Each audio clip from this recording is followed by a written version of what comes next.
Hi, how you doing? I shared earlier on my weekly meal plan, and on there I posted we're going to have a kale and parmesan salad with our dinner tonight, and I've had so many people asking me how to make it, so I'm just doing a real quick and dirty video to show you.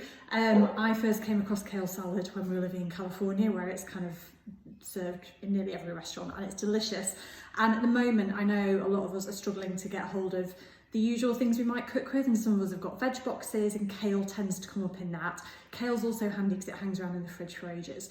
But if you eat it raw, it can be quite hard to chew. It can be a bit overpowering. So this salad is going to show you how to make it taste delicious. It's really easy, it can be ready in about 5 minutes. So I'll get started. First thing, this is the kind of kale that I'm using.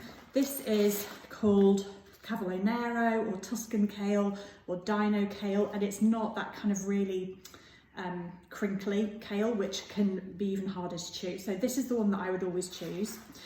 What you want to wash your kale, and then whenever you're making a salad, always make sure your salad leaves are dry, because that means the oil and the dressing will stick. If you've got wet salad leaves and you put an oily dressing on, it won't stick and it'll just end up in the bottom of your bowl and your salad won't taste good. So, dried it off. Depending on how your kale is, you want to snap off this kind of bottom tough bit of the stalk because it's a bit fibrous. You can keep it thrown smoothies if you want to. So you're left with kind of that much stalk, that's fine. So you want to go through your kale, get rid of all that.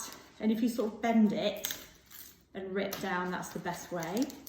This is a good job to get kids doing if you've got them knocking around, which I think most of us do at the moment. And this is a really nice recipe to do for lunch. It's great as a side dish, it's quite hearty. You could even make this salad and stir it through pasta. Really nice sort of simple raw pasta sauce. We're gonna have it tonight with a kind of veggie bean stew because it's the day before our veg box comes. So I'm just using up all the odds and ends that are in the fridge. There we go. Nearly done. So that was pretty easy, wasn't it? So this is what we're not using. But like I said, I'm going to keep that in the fridge and either put it in soup or in a smoothie. Now, the way to chop the kale, I always talk about when you're making salad, you want to kind of let the knife do the work so your jaw doesn't have to, because the smaller you chop things, the easier it is to chew. When you're eating raw vegetables, there's quite a lot of chewing. However, probably quite good for your jawline if you do a lot of chewing. So I'm going to put a cloth under here to stop my board moving around. I'm going to gather my kale together,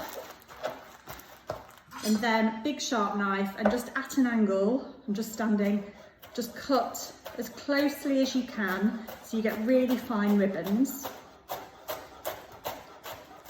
If your knife isn't sharp, or if it's tiny, you're going to struggle to do this. So get used to using a big sharp knife and you'll get through everything so much quicker.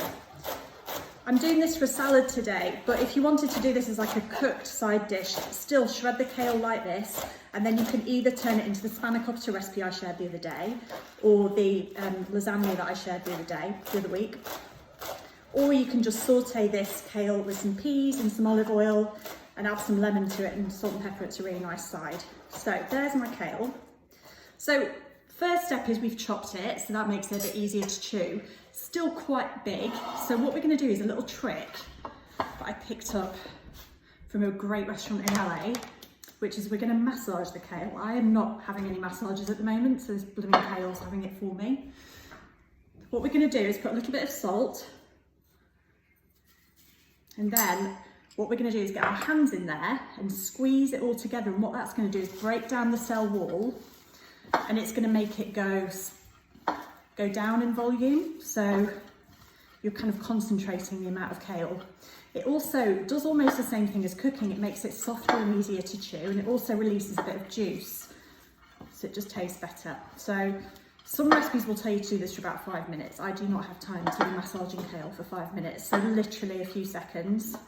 And can you see, you've got kale on my hands, but also it's really gone down, it's gone darker and a bit more liquid. So now I'm going to dress it. I'm just going to grab one thing. So I'm going to dress it with red wine vinegar. You could use white wine vinegar, you could use sherry vinegar or lemon, but kale needs something acidic. So that's going to go on. I'm not measuring, just eyeballing. It's better to add it gradually and taste.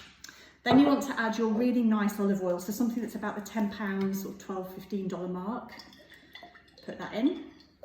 And the oil helps you absorb the vitamins from the kale as well, so it's important to put that in. It also adds taste and texture. We've already got the salt in there, but I'm going to put some pepper in. Now I'm doing this quite traditional, quite Italian. It's really good with like a Thai dressing as well. There's a Thai dressing recipe on my website. So pepper, my salad tossers, toss it all together. Now, like I say, I'm keeping this so simple. You could add, what's lovely is to have some shredded grated carrot in here, or you could do some chopped up radish, is really pretty. So let me have a little taste. So I'm tasting, does it need more acidity? Does it need more salt? That tastes really good. Just to give it a bit of guts and a bit of umami, which is that very savoury kind of depth flavour, I'm going to put some Parmesan on it. Now you could, if you've got feta, would be really lovely. Some griddled halloumi would be great with it. You could toss some roast chicken through it, have it with some salmon. Roasted peppers are really nice with it as well. But it just adds another layer of flavour. So in here we've got that salty, umami, savoury flavour from the cheese. Got it down my throat. We've got some acidity from the vinegar. We've got that green flavour from the kale, but that's very much been sort of deadened down by the fact we've massaged it and added those other flavours. And that is that. Could add some toasted nuts, toasted seeds, croutons, but might not be the most exciting looking thing, but it's blooming delicious and it's easy and healthy. So I hope you like it. If you need any recipes or any of the tips or have any questions about anything, just leave me a comment and I'll get back to you. Enjoy it. Thanks.